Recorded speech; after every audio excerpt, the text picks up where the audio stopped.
Welcome to the first edition of what I was planning on calling 3-minute game reviews, but I know I won't be able to keep my mouth shut for that long. Well, here we are. First game I have up as an official review in my time at Channel 3 is called Lesson Learned. Lesson Learned is a game that was developed by MadGamesmith, a Polish game developer. This game has been out on Steam since just the end of May and is being released on the Nintendo Switch on June 12th of 2024, the day you're probably hearing this. Additionally, you can also find a demo kind of side level of the game called Lesson Learned, Cult of Elizabeth, that is available to test out as well on Steam. The game is regularly $9.99, on sale for $7.49 right now in the US, I believe. So, pretty reasonable game. Basically, the summary is this is a tower defense game. It's got a healthy dose of real-time strategy mixed in with it. What I really tell people is, if you like Pikmin and the Pikmin series, if you like Plants vs. Zombies, and the Bloons franchise is the other one that comes to mind, this is probably a game that's worth checking out for you. You take on the role of Frank, a student that drifted off in class and now has to battle their way through the major ages of history by taking on monstrous caricatures representing those periods in history while protecting your living base, some sort of monstrous creature that moves throughout the level while you continue to make your way through. As the game progresses, you unlock additional minions for your use. Classmates for your use. I'm just kidding. They call them minions. They are there to assist you, much like the Pikmin in Pikmin itself. They are there to gather resources for you. They assemble and build your weaponry that will defend your tower. They gather just loose resources on the ground, but we'll get back to that. One thing I would tell everybody, the vibe of this game, Tim Burton is the first thing that came to mind. It's a very Tim Burton vibe to this. Sunken-eyed characters. They've got no arms, just detached hands floating in the air. Very drab environs, very muted colors where they're battling this thing out. You know, really, as I mentioned, this game's very similar to many tower defense games. You have a variety of weapons with feature and attack styles that can be subsequently upgraded.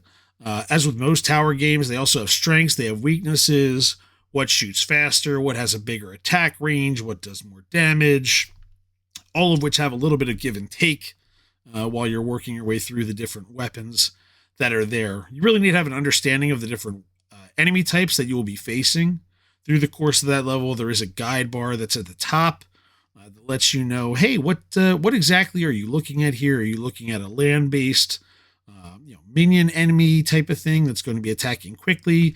Are you looking at ranged enemies? Are you looking at brutes or tanks? Are you looking at bosses? Are you looking at flying enemies? That way you can prepare, you can align your weaponry that's going to be coming, and you're ready for the upcoming assault there.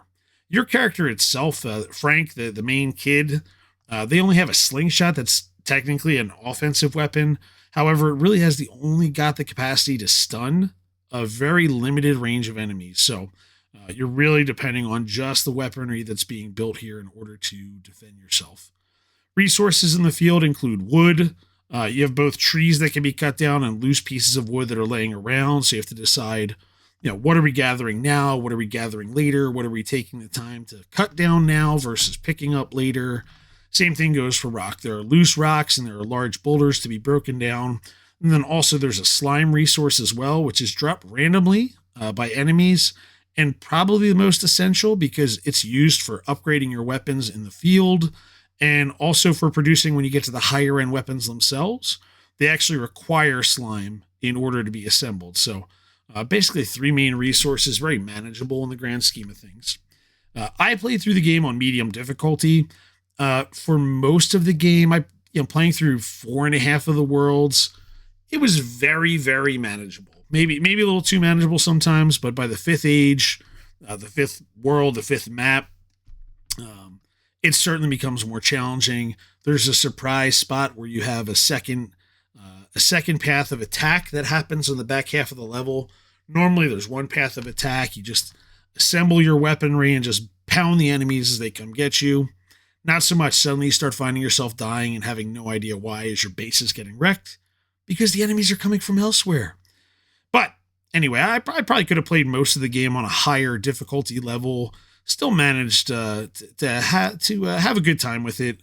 I will say, even on the medium level, the final hordes that were coming through, the bosses, the tanks, they were certainly more challenging. A little bit of scrambling there to make sure I was prepared for those final attacks. But again, for those who are used to the real-time strategy, used to this resource management, it should not be too difficult. Weapon designs themselves can be upgraded prior to going into a level. The other resource I should mention is artifacts, spelled strangely with ARTEFACTS, but those are dropped randomly by enemies, and then when you beat a boss at the end of a world, they're dropped in a higher quantity, and you use those to unlock the higher levels of weaponry which you are able to then upgrade when you're in the field. You're extremely limited in game by the amount of slime that you have. Still helpful to have at least one or two of your weapons maxed out. Those maxed out weapons usually have a supplemental elemental attack to them. So, it's there. It's interesting. I played this game on Switch. Again, I mentioned this one came out on Steam a couple of weeks ago. Comes out on Switch on June 12th. No issues at all with the hardware. It played very cleanly. I would not see any reason this is not going to be solid on the PC as well. Animation is good. It's got that like I said, hand-drawn kind of feel, very Tim Burton kind of animation. Not at all taxing, though, on the 7-year-old Switch hardware. Played very cleanly. So, worth picking up. Again, I mentioned the Pikmin, the balloons, the Plants vs. Zombies crowds. Probably a good game for you to check out. Last thing I would note is I wrap this up and have, again, very much gone over my originally intended 3-minute mark. But last thing I would mention for everybody, this is a game that I reviewed based on a copy I received from the publisher, so a slight asterisk on the end of this, but want to give everybody an idea of whether this game's worth checking out. But again, for $7 to $10, depending on the price you're looking at there, probably worth picking up and checking out. So that is the end of what is, I may call it not a 3-minute review. That may be the most effective name for this. But anyway, let me know. It'll be on the podcast feed. It'll be on YouTube, and we'll see how it goes. Thanks, everybody.